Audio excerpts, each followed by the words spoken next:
Hello दोस्तों, मैं विजय भारद्वाज। आप सभी लोगों का हमारे YouTube चैनल में बहुत बहुत स्वागत है।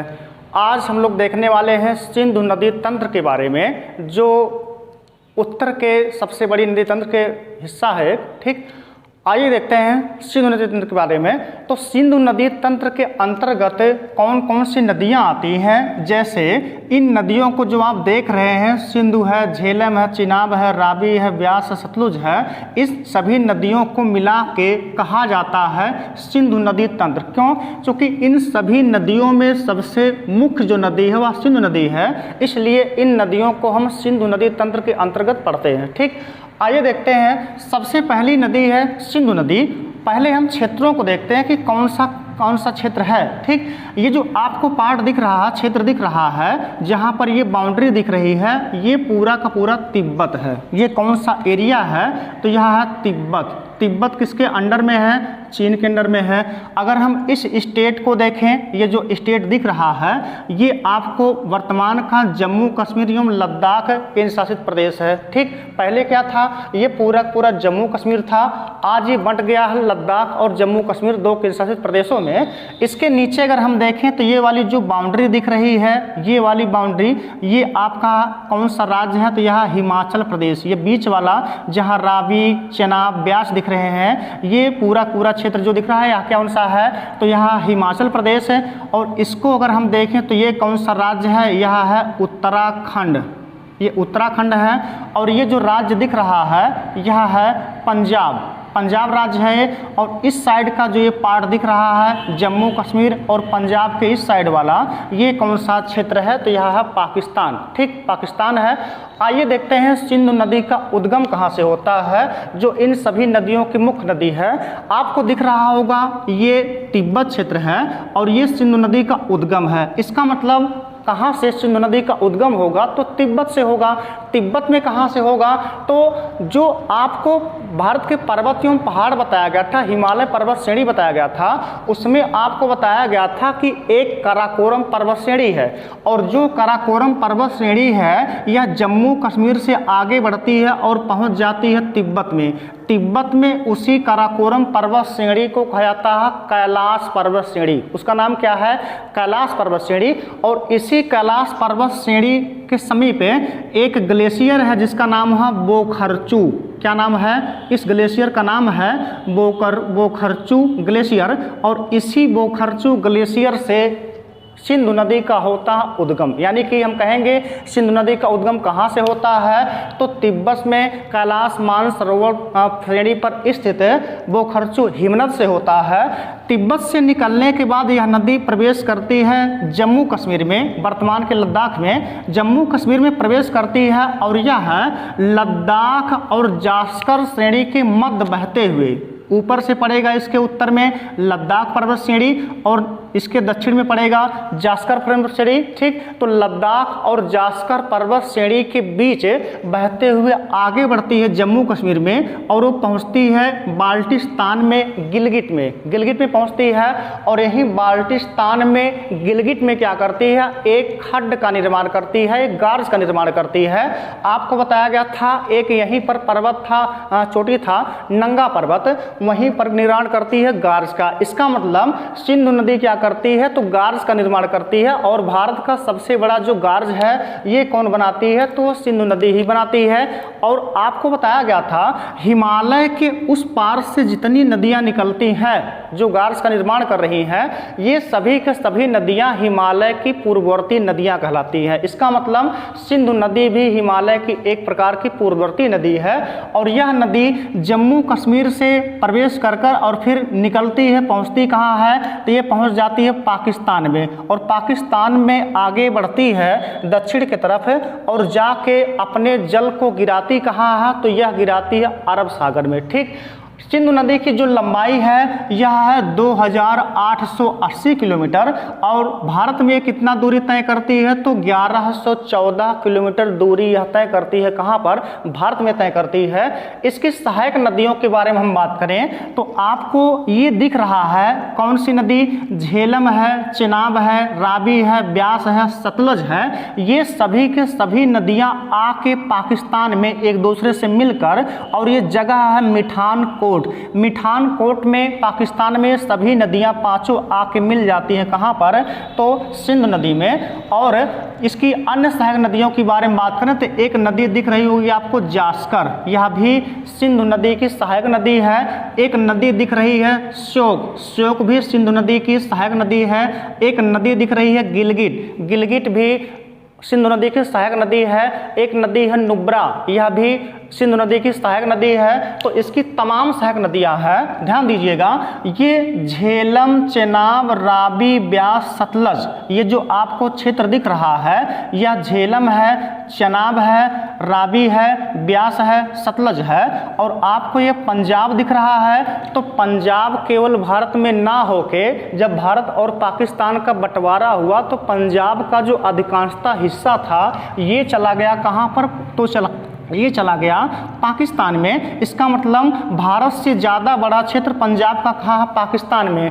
और इन सभी पांचों नदियों को सम्मिलित रूप से पंचनद कहा जाता है। कौन कौन से शामिल हैं पंचनद में? झेलम है, चेनाब है, रावी है, ब्यास है, सतलज है। इनमें अगर देखें पंच नदियों में या पंचनद में सबसे लंबी जो नदी है वह कौन सी है? सतलज नदी है। और सबसे छोटी जो नदी है वह कौन सी है? ब्यास नदी है। यानी पंच नदियों में सबसे छोटी जो नदी है वह कौन सी है? ब्यास।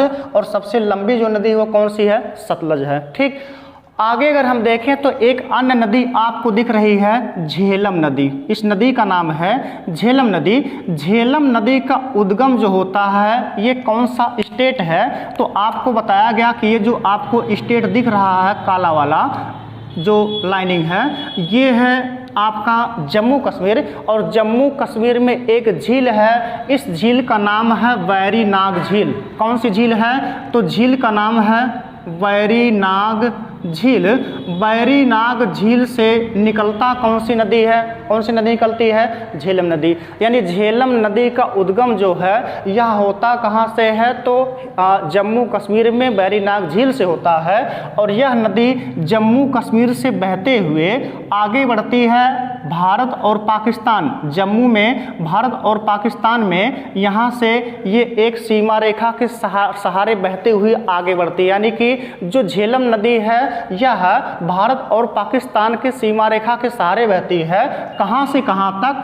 तो मुजफ्फराबाद से लेके मंगला तक, मुजफ्फराबाद से लेके मंगला तक झेलम नदी भारत पाकिस्तान के सीमा के सहारे बहती है।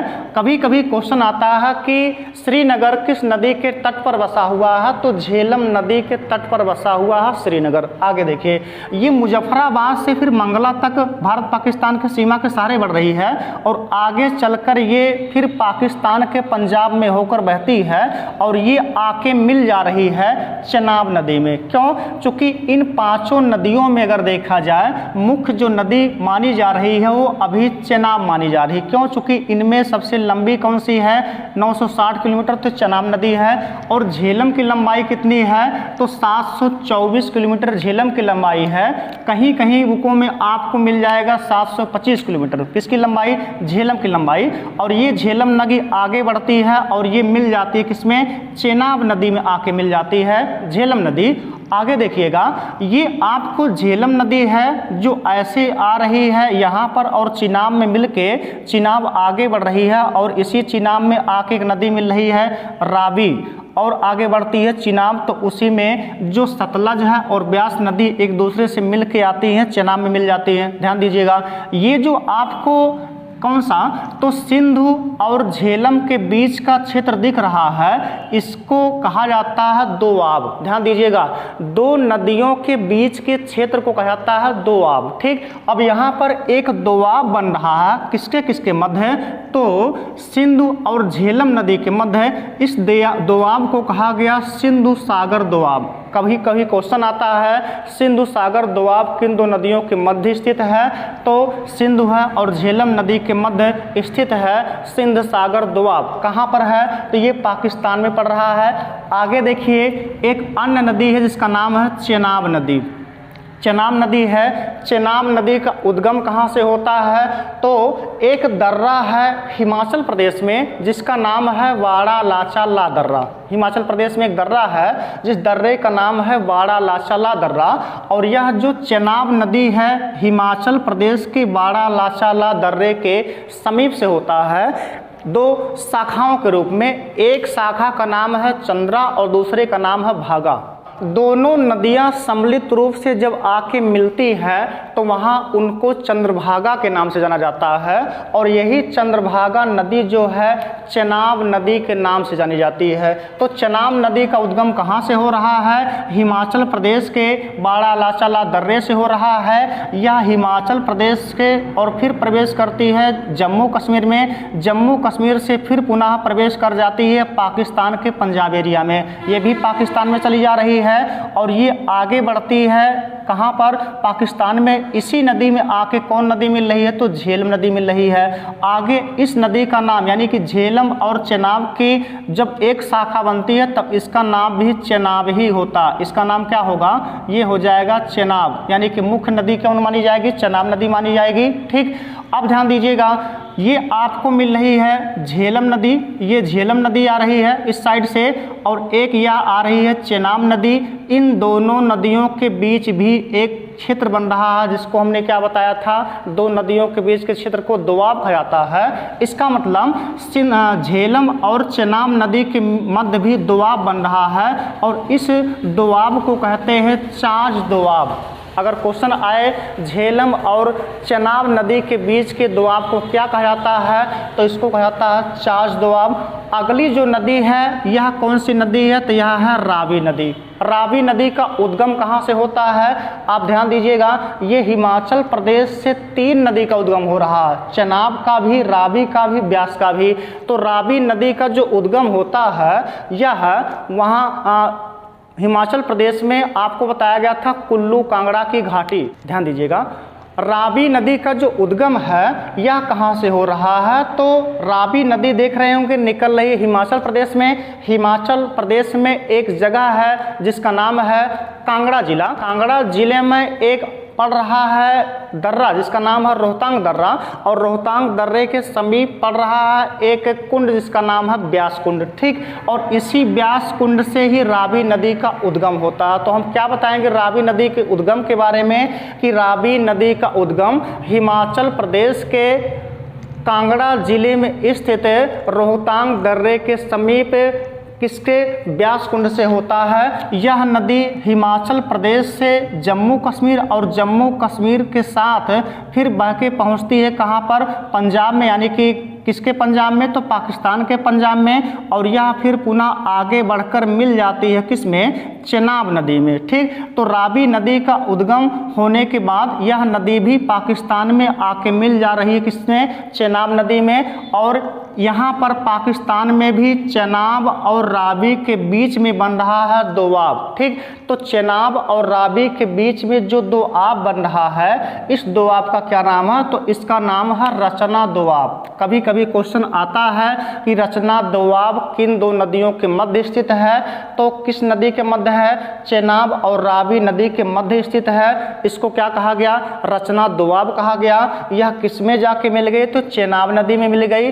अगली एक नदी है ब्यास नदी। ब्यास नदी का उद्गम भी हिमाचल प्रदेश के रोहतांग दर्रे से हो रहा है। यह नदी हिमाचल प्रदेश से फिर प्रवेश करती है पंजाब में, और पंजाब में हरिके बैराज, एक बांध है हरिके बैराज, यही हरिके में क्या करती है? यह सतलज नदी से आकर मिल जाती है। ठीक, तो ब्यास नदी का उद्गम कहाँ से हो रहा है? हिमाचल प्रदेश के रोहतांग दर्रे के समीप से हो रहा है। यह नदी हिमाचल प्रदेश से बहकर आगे आती है पंजाब में, और पंजाब में हरि के पास मिल जाती है जाके किससे?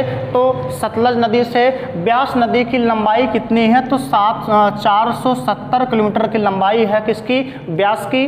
अगली जो नदी है यह कौन सी है? यह है सतलज नदी। सतलज नदी का उद्गम कहाँ से हो रहा है? आप ध्यान से देखिए कौन सा क्षेत्र है? तो तिब्बत है। अब यहाँ पर तिब्बत में 2 झीलें हैं। एक झील का नाम है राकसताल, एक झील का नाम है राकसताल, और दूसरा है झील मानसरोवर झील। ठीक। तो राकसताल जो झील है तिब्बत में स्थित है, मानसरोवर झील भी तिब्बत में स्थित है। तिब्बत के मानसरोवर झील से सिंधु नदी का उद्गम होता है, जबकि जो सतलज नदी है इसका उद्गम होता है राकसताल झील से, ठीक। तो सतलज नदी का उद्गम कहाँ से होगा? सतलज नदी का उद्गम तिब्बत के राकसताल झील से होता है। यह नदी तिब्बत से चलकर प्रवेश कहाँ कर रही है? हिमाचल प्रदेश में। और हिमाचल प्रदेश में ये जगह कौन सा है? तो यहाँ एक दर्रा है जिसका नाम है सिपकीला दर्रा। सिपकीला दर्रा के समीप प्रवेश करती है, कहाँ पर? हिमाचल प्रदेश में। हिमाचल प्रदेश से आगे बढ़ के पहुँच रही है पंजाब में, लेकिन यहीं पर हिमाचल प्रदेश में गोविंद सागर एक जलाशय बनाया गया है। किस नदी के द्वारा जल इसको मिलता है? तो सतलज नदी के द्वारा मिलता है। आगे बढ़ती है पंजाब में, और पंजाब में प्रवेश करने के बाद पंजाब में यही भाखड़ा नांगल में भाखड़ा नांगल बांध का निर्माण किया गया है। तो कभी कभी क्वेश्चन आता है कि भाखड़ा नांगल बांध का निर्माण कहाँ पर किया गया है?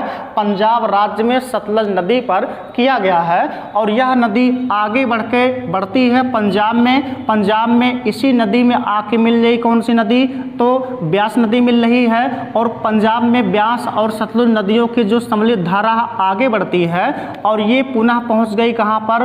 पहुंच गई तो यह पाकिस्तान में। और पाकिस्तान में जो एक नदी चेनाब बह के आ रही, इसी चेनाब नदी में जाके मिल जाती है।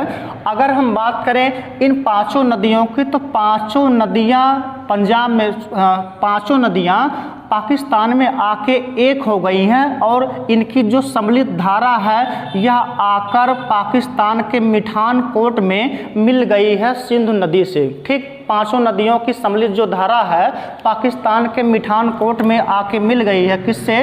तो सिंधु नदी में मिल गई है। और इनकी जो संयुक्त धारा है यह जाकर अपने जल को कराची के समीप, कराची पाकिस्तान का शहर है, कराची के समीप अरब सागर में गिराती है अपने जल को, ठीक। तो सिंधु नदी का जल कहाँ गिरता है? तो ये जाके गिरता है अरब सागर में, ठीक। आगे देखिए, ये जो आपका ब्यास और सतलज नदी है, ये दोनों नदियाँ आती हैं एक दूसरे से मिलती हैं। तो यहाँ पर भी ब्यास और सतलज के मध्य भी एक निर्माण हो रहा है दोआब का, ठीक। कौन सा दोआब है? इस दोआब का नाम है बिष्ट दोआब। कभी कभी क्वेश्चन आता है बिष्ट दोआब किन दो नदियों के मध्य स्थित है? तो ब्यास और सतलज नदी के मध्य स्थित है बिष्ट दोआब, ठीक। सतलज नदी की लंबाई कितनी है? तो कहीं कहीं बुकों में आपको मिल जाएगा 1500 किलोमीटर, और कहीं कहीं बुकों में मिलेगा 1450 किलोमीटर, ठीक। तो ये थी सिंधु नदी तंत्र और उसकी नदियाँ। दोस्तों, अगर आपको वीडियो पसंद आता हो तो वीडियो को लाइक कीजिए, शेयर कीजिए और चैनल को सब्सक्राइब करना ना भूलें।